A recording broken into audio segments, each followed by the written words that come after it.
آج کا لیکچر جو ہے وہ اسٹریس مینجمنٹ پہ ہے۔ جب میں رانا ادریس صاحب سے درخواست کروں گا، ڈاکٹر رانا ادریس صاحب سے، کہ وہ تشریف لائیں۔ آج ہمارے یہ گیسٹ اسپیکر ہیں، اور آج کی صدارت کے لیے میں طاہر خان میو صاحب سے درخواست کروں گا کہ وہ ساتھ تشریف لائیں اور صدارت کی جو ہے وہ کرسی پہ بیٹھیں۔ طاہر خان صاحب۔ تو ناظرین، باقاعدہ آغاز کرتے ہیں تلاوت کلام پاک کے لیے۔ میں ملتمس ہوں جناب حامد سلطان قادری سے۔ اعوذ باللہ من الشیطان الرجیم، بسم اللہ الرحمن الرحیم، قل هو اللہ احد اللہ الصمد لم یلد ولم یولد ولم یکن له کفوا احد، صدق اللہ العظیم۔ جزاک اللہ۔ اب میں محترم عارف صاحب سے ملتمس ہوں کہ وہ اقوال زرعی پیش کریں۔ بسم اللہ الرحمن الرحیم۔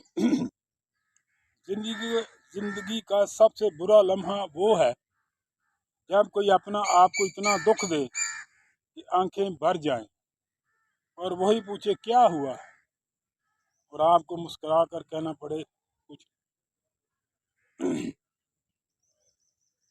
شیشہ اور رشتہ دونوں نازک ہوتے ہیں، مگر ان میں ایک فرق ضرور ہوتا ہے، شیشہ غلطی سے ٹوٹتا ہے اور رشتہ غلط فہمی سے۔ ماشاء اللہ۔ اب میں درخواست کروں گا محترم ڈاکٹر ادریس رانا صاحب سے کہ وہ آج کے موضوع پہ اپنے قیمتی جو خیالات ہیں ان سے ہمیں نوازیں۔ بسم اللہ الرحمن الرحیم۔ آج کا جو لیکچر ہے وہ BCC پر ہے۔ BCC کہتے ہیں بیہیویئر چین کمیونیکیشن امپیکٹ، یعنی انسانی جو رویہ ہے اس پر یہ سارا آج لیکچر ہے۔ تو BCC امپیکٹ یہ ایک میڈیول ہے جس کو بیہیویئر چین کمیونیکیشن امپیکٹ کہتے ہیں، کہ یعنی بیہیویئر انسان کا جو وہ ایک باقاعدہ چین بنا لیتا ہے، اور چین بنا کر کمیونیکیٹ ہوتا ہے اور دوسرے انسان پر اس کا امپیکٹ ہوتا ہے۔